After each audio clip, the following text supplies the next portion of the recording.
The Great War begins. The first shots are fired, and the first operation of the war is met with failure. Welcome back, everyone. I am the World Archivist, here to tell you the stories of the wider multiverse.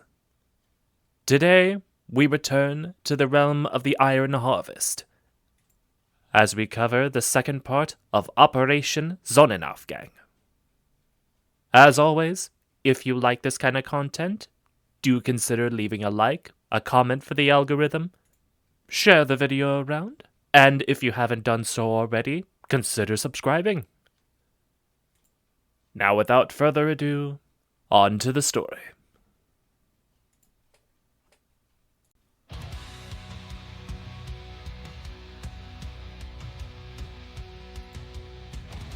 Gunther von Gruisberg, cursed as Brunhilde, was struck by enemy weapons fire. Though he wasn't worried about her. She was a tough girl who could take a pounding. Rather, he was berating himself for underestimating the Polanian defenders. And now, many good Saxonian men were paying the price for his hubris.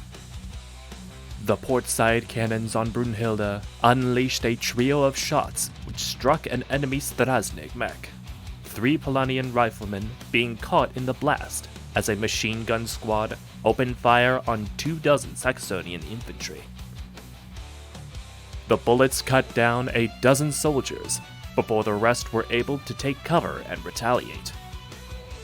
The gunfight lasted for a couple minutes until Polanian reinforcements began pouring in. From standard riflemen to enemy mechs, the sudden development forcing Brunhilde to support via her main mortar. The shells screamed through the air until impact, the ordnance obliterating several rifle and machine gunners as the rest took cover. 2 Semalays, supported by a Mockney artillery mech, opened fire, while a Loka attempted to get into firing range. But despite the covering barrage, the walker was destroyed by cannon fire. But the shots from the other mechs still rocked Brunhilde's interior,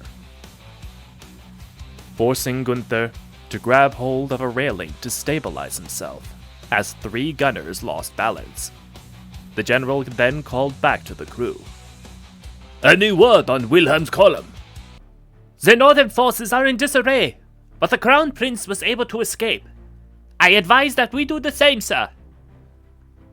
The Radiuman's point was driven home by an additional tremor within the mech. Gunther needed no further convincing. "I agree. Give the order to fall back. The Polanians have won this day."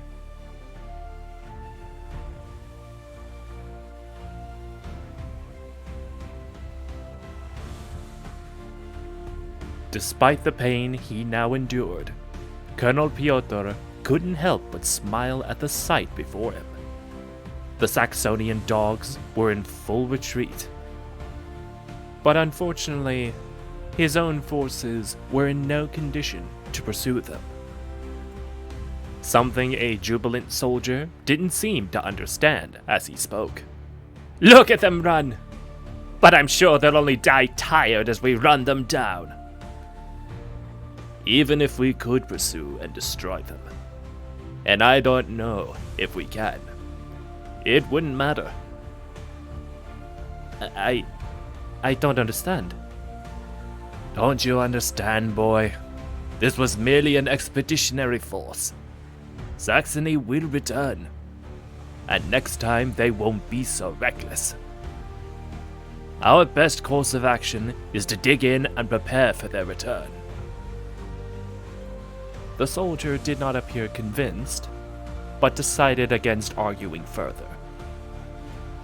He turned to walk away before the colonel stopped him. "One more thing. Get me a tourniquet before I bleed to death."